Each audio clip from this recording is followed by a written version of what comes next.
Hello student, welcome to YouTube study. आज की इस वीडियो में बताएंगे क्लास 12 हिंदी में जो आपका होता है क्वेश्चन नंबर 14, यानी कि 14 नंबर जो प्रश्न आता है लास्ट नंबर वाला, वो निबंध लेखन आता है, यानी कि निबंध लिखने के लिए आता है और वो 9 नंबर का पेपर में आता है। अगर आप बोर्ड एग्जाम 2022 की तैयारी कर रहे हैं तो ये 100% गारंटी ले लीजिए कि जो मैं निबंध बताने वाला हूँ ये 100% आएगा। देखिए निबंध क्या है, बढ़ती जनसंख्या बनी आर्थिक विकास की समस्या।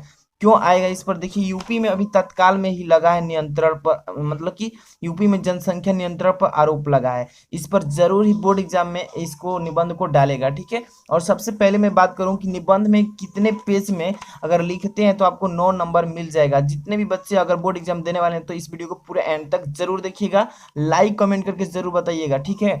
और देखिए सबसे पहले इसमें कौन से हेडिंग लगाते हैं, कोई भी निबंध अगर लिखते हैं तो सबसे पहला कौन हेडिंग लगाना है। आज की इस वीडियो में हमें पूरा डिटेल एक एक चीज को पॉइंट टू पॉइंट बताने वाले हैं, इसलिए आज की वीडियो जो है ना काफी इंपॉर्टेंट होने वाली है। अगर आप बोर्ड एग्जाम के हर एक सब्जेक्ट का अच्छा तैयारी करना चाहते हैं तो चैनल से जुड़े रहने के तुरंत चैनल को सब्सक्राइब कर लीजिए, क्योंकि यहाँ पर इंपॉर्टेंट क्वेश्चन और डेरिवेशन फिजिक्स का हर एक चीज का यहाँ पर आपको देखने को मिलेगा, इसलिए चैनल को सब्सक्राइब कर लीजिए। चलिए स्टार्ट करते हैं बिना देरी के। और सबसे पहले मैं बात करूं, देखिए बढ़ती जनसंख्या बनी आर्थिक विकास की समस्या, यानी कि जनसंख्या बढ़ने की वजह से क्या हो रहा है कि हमारे जो विकास का है वो आर्थिक विकास जो है समस्या बन गया, यानी कि विकास नहीं हो पा रहा है इसी के कारण। तो इस पर आप बोर्ड एग्जाम में जरूर ही देगा। तो सबसे पहला जो हेडिंग होता है इसमें प्रस्तावना लिखते हैं।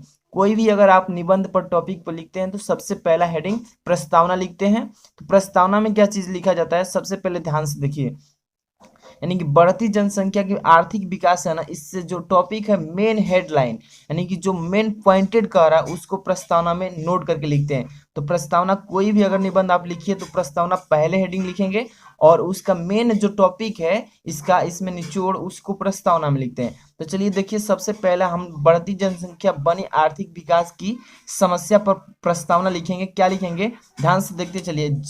देखिए कि जनसंख्या वृद्धि, देखिए जनसंख्या वृद्धि की समस्या भारत के सामने विकराल रूप धारण करते जा रही है, ठीक है। यानी कि विकराल मतलब होता है बहुत बड़ी समस्या बनती जा रही है। अब देखिए सन 1900, देखिए 1930 और 31 ईस्वी में अविभाजित भारत की जनसंख्या थी 20 करोड़ भी थी, ठीक है, जो अब केवल भारत में 125 करोड़ से ऊपर पहुंच चुकी है। तो आप समझ सकते हैं कि जब 1930 और 31 का सन था उस समय जनसंख्या कितनी थी, केवल 20 करोड़ थी। लेकिन आज की जनसंख्या में अगर गिनती की गई है तो लगभग 125 करोड़ का आंकड़ा भी आगे फान चुका है। आप समझ सकते हैं। अब देखिए जनसंख्या की इस अनियंत्रित वृद्धि के कारण दो समस्याएं मुख्य रूप से जुड़ी हुई है। पहला कौन सी समस्या है, ध्यान से देखिए, ऐसे ही आपको पेपर में लिखना है। पहला है सीमित भूमि, यानी कि भूमि जो है हमारा तो सीमित है, अब तो भूमि तो जो है बढ़ेगा नहीं, ये जो हमारा जमीन है ये उतना ही रहेगा। और दूसरी क्या है, सीमित आर्थिक संसाधन, इसमें संसाधन की व्यवस्था भी है उतना ही रहेगा, ये भी बढ़ेगा नहीं, घटता ही जाएगा, क्योंकि भूमि कम रहेगा तो उसमें उसके अकॉर्डिंग हमें मैनेज करना पड़ेगा। अब देखिए अनेक अन्य समस्याएं भी इसी माध्यम मतलब समस्या से अवांछित रूप से जुड़ी हुई है। आप तो समझ रहे हैं, ऐसे ही आपको लिखना है।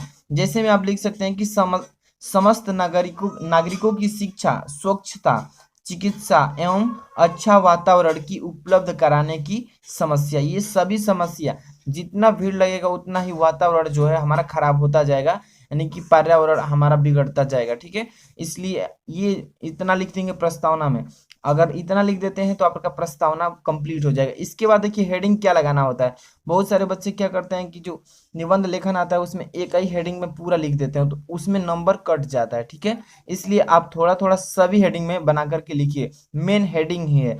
हेडिंग एग्जामिनर चेक करता है कि कौन से हेडिंग पर बच्चा कितना लिखा है, ठीक है। जैसे कि जनसंख्या वृद्धि से उत्पन्न समस्याएं, यानी कि जनसंख्या वृद्धि है इससे कौन कौन सी समस्या उत्पन्न हो रही है, इस हेडिंग पर हम क्या लिखेंगे। देखिए ध्यान से, जो बच्चा एक मुंह से, देखिए जो बच्चा एक मुंह लेकर पैदा होता है, यानी कि जो बच्चा एक मुंह लेकर पैदा होता है वह दो हाथ हाथ लेकर आता है। कितने, दो हाथ लेकर आता है। आप तो समझ ही रहे हैं। अब आशय यह कहता है, इसका कहने का मतलब यह है, ऐसे लिखेंगे कि दो हाथ से पुरुषार्थ, दो हाथ से पुरस्कार करके व्यक्ति अपना एक मुंह तो भर ही सकता है, पर यह बात देश के औद्योगिक विकास से जुड़ी है। औद्योगिक विकास मतलब जहां पर हमारी सारी कारखाना कंपनी हर एक चीज चलती है। यदि देश की अर्थव्यवस्था बहुत ही यानी कि सुनियोजित हो तो वहां रोजगार के अवसरों की कमी नहीं रहती। लघु उद्योग, लघु मतलब होता है छोटा छोटा कारखाना, ठीक है, से करोड़ों लोगों का पेट भरता है।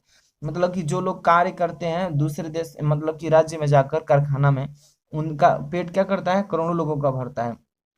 अब इसमें लिखना है कि अब बड़ी मशीनों और उनसे अधिक शक्तिशाली कंप्यूटरों के कारण ही लाखों लोगों का क्या हो गया, बेरोजगार हो गए हैं। यानी कि कंपनियों में, फैक्ट्रियों में जो लोग पहले लोग काम करते थे, अब वो कंपनी में कंप्यूटराइज आ चुका है, यानी कि वो कंप्यूटर के अकॉर्डिंग ही अपने कार्य को संभाल ले रहे हैं। इससे क्या हो रहा है कि लाखों लोगों का रोजगार क्या हो चुका है, मरा चुका है।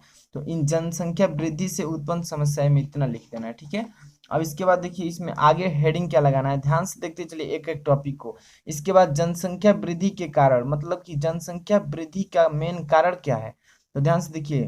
प्राचीन भारत में आश्रम, देखिए आश्रम व्यवस्था द्वारा मनुष्य के व्यक्तिगत एवं सामाजिक जीवन, देखिए व्यक्तिगत एवं सामाजिक जीवन को नियंत्रित कर व्यक्तिगत यानी कि व्यवस्थित किया गया है था, ठीक है, व्यवस्थित किया गया था। अब देखिए 100 वर्ष की संभाविक आयु के केवल चौथाई भाग, यानी कि 100 वर्ष के, यहाँ पर देखिए 100 वर्ष की संभाविक आयु के केवल चौथाई भाग, जो हमारा चौथाई भाग है 25 वर्ष ही गृह आश्रम रह गया है, ठीक है, गृह आश्रम के लिए था, गृह आश्रम के लिए था।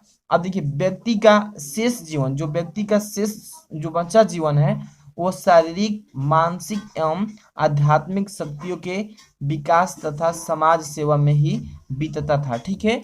अब देखिए गृहस्थ जीवन में भी देखिए स्वयं पर बल दिया जाता था, ठीक है। तो आपको जनसंख्या वृद्धि के कारण में इतना लिख देंगे। अगर आपको कुछ और बनाकर लिखना है इसमें तो लिख सकते हैं, कोई इसमें डाउट नहीं है, ठीक है। अब इसके बाद देखिए एक और हेडिंग क्या डालना है इसमें, अभी ध्यान से देखते चलिए, मेन हेडिंग ही है, ठीक है। अब देखिए जनसंख्या वृद्धि को नियंत्रित करने के उपाय, यहाँ पर आपको हर एक टॉपिक पर जिस पर भी निबंध लिखेंगे आपको उसका लास्ट में निवारण भी बताना है, ठीक है, कि उपाय क्या है इससे बचने का, ठीक है। तभी जाकर आपको एग्जामिनर फुल नंबर देगा।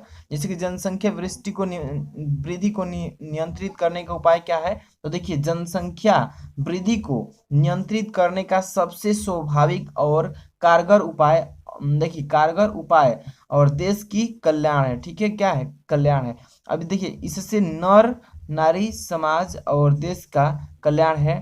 किंतु वर्तमान देखिए यहाँ पर भौतिकवादी है, ठीक है ना, वर्तमान भौतिकवादी युग में जहां अर्थ और काम ही जीवन का लक्ष्य बन गए हैं, ठीक है, ये क्या इतना लिखना है आपको, ठीक है।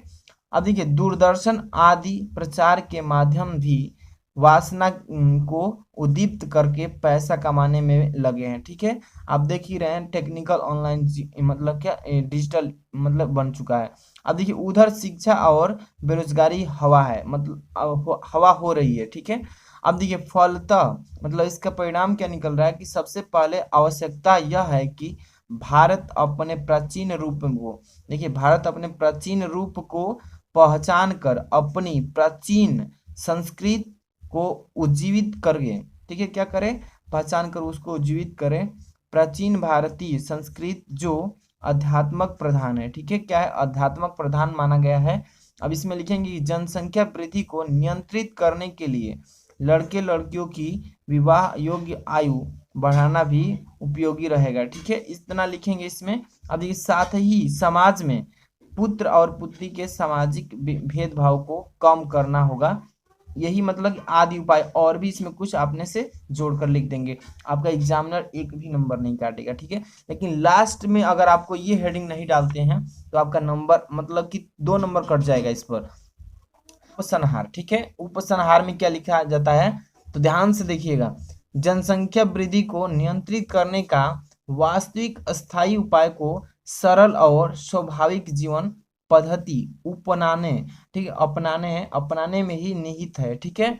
इसके बाद लिखेंगे जिसे प्रोत्साहित सरल और निष्ठा करने के लिए सरकार को ग्रामों के आर्थिक विकास, जो आर्थिक कमजोरी है उसमें विकास पर विशेष ध्यान देना चाहिए। ठीक है, अब देखिए जिसमें ग्रामीणों का आजीविका की खोज में शहरों की ओर पलायन पलायन मतलब रुक सके। ठीक है, यानी कि जितने भी ग्रामीण के लोग गांव में रहते हैं वो शहर में ना जाकर के अपने गांव में ही अपना कारोबार खोल सकें और अपनी कारोबार को आगे बढ़ा सकें। ठीक है, अब देखिए निष्कर्ष रूप से यह कहा जा सकता है कि जनसंख्या वृद्धि को की दर घटना आज के युग की सर्वाधिक जोरदार मांग है। ठीक है, यानी कि आप देख रहे हैं कि अभी फिलहाल यूपी में जो हमारे योगी सीएम जी हैं, अभी फिलहाल जनसंख्या को रोकने के लिए दो मतलब कि एक पुरुष के मतलब कि दो बच्चे अनिवार्य कर दिए हैं। ठीक है, अगर दो से अधिक होते हैं जिसके, उसको सरकारी की सुविधा कोई भी नहीं दी जाएगी, आपको साफ साफ निर्देश में दिया गया है। तो इसलिए मैं कह रहा हूँ कि इस निबंध को आप अच्छे से तैयार कर लीजिएगा, क्योंकि इस बार जरूर ही यूपी बोर्ड में यानी उत्तर प्रदेश में इसको बोर्ड में इसको निबंध को डालेगा ऑप्शन में। ठीक है, अब देखिए जिसकी अपेक्षा आध्यात्मिक होगी, ठीक है, मतलब आध्यात्मिक होगी, इसको सबसे ऊपर वरीयता देगा। ठीक है, इसलिए मैं कह रहा हूँ कि देखिए आप इसको जरूर ही अच्छे से तैयार कर लीजिएगा, यानी कि निबंध लेखन को। ठीक है, अगर इसका पीडीएफ आपको चाहिए तो वीडियो का डिस्क्रिप्शन में टेलीग्राम का लिंक दिया हूँ, वहाँ पर ज्वाइन होना है, वहीं पे साफ साफ आपको इसका पीडीएफ मिलेगा, वहाँ पर डाउनलोड करके और अच्छे से साफ साफ रखना है, एग्जाम टाइम में इसको रिविजन करना है। वीडियो को लाइक कर देना, कमेंट करके बताना अगर किसी भी टॉपिक को आपको निबंध चाहिए तो वीडियो बना दूंगा। और हाँ, चैनल पर नए तो सब्सक्राइब करके बेल आइकन प्रेस कर लेना।